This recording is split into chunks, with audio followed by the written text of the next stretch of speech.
A Warner Bros. Resolveu reviver a sua maior franquia dos cinemas, agora em formato de série. Que essa série vai ser um sucesso, todo mundo sabe disso. Mas quais as principais semelhanças que podemos esperar em relação aos livros? E quais as principais diferenças em relação aos filmes? Vamos falar sobre isso.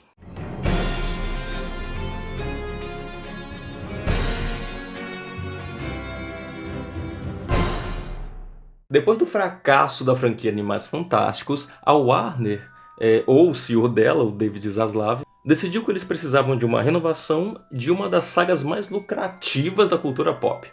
E realmente, eu não consigo imaginar um estúdio passando longos anos sem adaptar alguma coisa sobre Harry Potter. É literalmente uma mina em Hollywood. Pelas fotos dos bastidores que vazaram até agora, dá pra ver que muitas coisas que não foram mostradas no primeiro filme, dessa vez serão sim mostradas na série. E até coisas que foram só citadas, mostrando como esse formato realmente permitirá um trabalho mais cuidadoso e profundo sobre a mitologia dessa obra.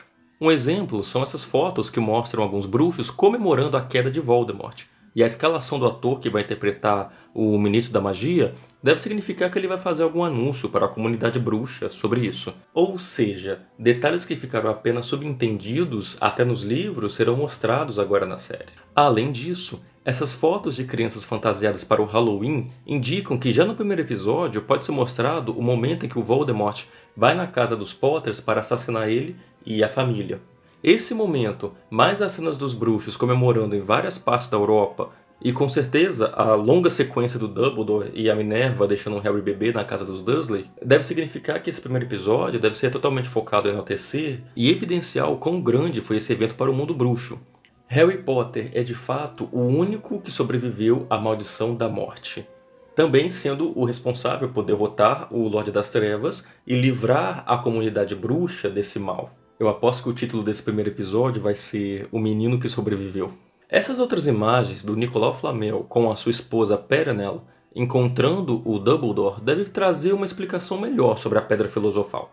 No caso, quando surgiu rumores de que o Voldemort não estava totalmente morto, o Dumbledore supôs que ele poderia encontrar formas de reviver o seu corpo moribundo.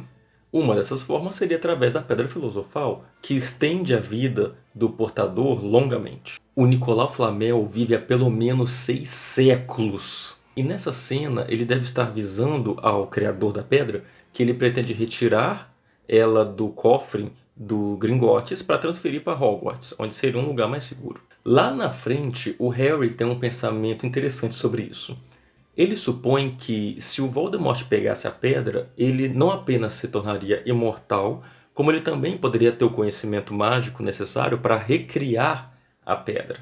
E hoje, relendo o livro, eu passo a considerar o Harry Potter como um personagem não tão desinteressante como eu sempre considerei que ele fosse. Essas imagens se passando em Little Wing também mostram como o cotidiano dos Dursley deve ser abordado. Aqui nós vemos o Walter Dursley se esbarrando em um bruxo muito atrapalhado, que no caso é o Dédalo Diggory, que foi totalmente excluído dos filmes. O Dédalo é um bruxo, membro da Ordem da Fênix, que aparece se esbarrando nos Dursleys quando eles estavam saindo de uma loja na cidade. Acredita-se que ele tenha sido responsável por uma chuva de estrelas cadentes na comemoração da queda de Lord Voldemort, o que foi considerado muito imprudente e inapropriado pela professora McGonagall. Isso deve ser mostrado no primeiro episódio. Sobre os Weasleys, eu simplesmente adorei essas roupas. Na história, os Weasleys são uma família de sangue puro, e é curioso ver como isso não os faz serem uma família respeitada pela comunidade bruxa.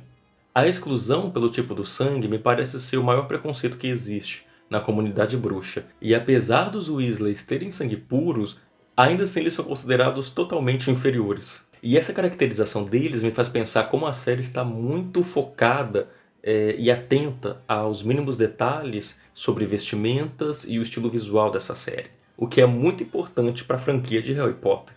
Agora, tem 2 assuntos que não dá para deixar de falar quando se trata dessa série, e tem a ver com a escolha de elenco. Paapa Isidro foi escolhido para interpretar Severo Snape, o que é muito problemático na minha opinião. Primeiramente, esse personagem exige uma alta capacidade de atuação, e se ele foi escolhido é porque ele realmente preenche esses requisitos. Ele recebeu aclamação por seu trabalho em I May Destroy You, pelo qual foi indicado ao Emmy e ao Prêmio da Academia Britânica de Cinema. No teatro, destacou-se em peças de Shakespeare, como Hamlet, pelo qual ele ganhou um prêmio chamado Ian Charleson, que é concedido a atores com menos de 30 anos. E também foi indicado ao Olivier Award, uma premiação anual de teatro. Ou seja, talento para o papel ele tem de sobra. Mas o problema para mim gira em torno totalmente da aparência dele. Que no caso do Severus Snape já é uma coisa que o define por si só. Sendo ele descrito como uma pessoa esguia, sisuda, com nariz adunco, pele pálida e cabelo seboso. Não é como se mudasse a etnia da Hermione, por exemplo, que nos livros nunca teve a aparência muito bem descrita, tampouco a cor de pele. Além de que, na adolescência, o Snape sofria bullying do grupo dos marotos, que no caso é composto pelo Remo, pelo Sirius, pelo Tiago e pelo Rabicho. O que me parece que esse sentido agora tende a piorar pelo fato dele ser negro. E já no primeiro livro, o Harry pensa que o Snape roubou a Pedra Filosofal. Outra mudança que tem sido noticiada é a escolha de uma atriz para interpretar o Lord Voldemort. Aqui eu já não vejo um problema além da origem dele, já que no caso o Lord Voldemort é o Tom Riddle. Mas eu não consigo acreditar que a HBO tenha se comprometido com isso a ponto de mudar tanto a origem do segundo personagem mais importante da história. Me parece que, se esse rumor for verdade, a maior chance é de que ele seja interpretado por uma atriz mulher, mas que no caso faria o papel de um homem, o que não é incomum em Hollywood. E eu até consigo imaginar o Voldemort como um personagem meio andrógeno, com a sua fisionomia modificada, a ponto dele perder parte de suas feições masculinas. Mas assim como a mudança de etnia do Snape, a mudança de gênero do Voldemort me parecem alterações sem uma real necessidade, tendo em vista que, pelo menos para a fisionomia corporal faz parte da construção do personagem, que no caso é o Snape. Enquanto que para outro, até que não faria uma grande diferença se fosse interpretado por uma mulher, mantendo o sentido dele continuar sendo um homem. Mas enfim, vamos aguardar para ver.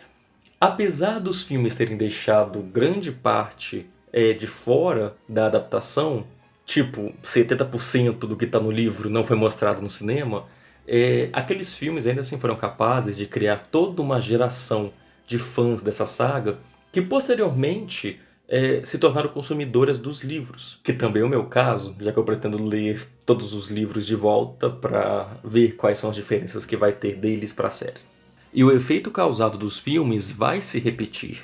Uma nova geração de fãs de Harry Potter vai ser formada, dessa vez pelo streaming em casa, acompanhados pelos pais que se tornaram fãs vendo no cinema. Essa série tem tudo para ser um sucesso e também um marco na cultura pop. Se você gostou desse vídeo, deixa um like, se inscreve e obrigado por assistir. Valeu e tchau, tchau.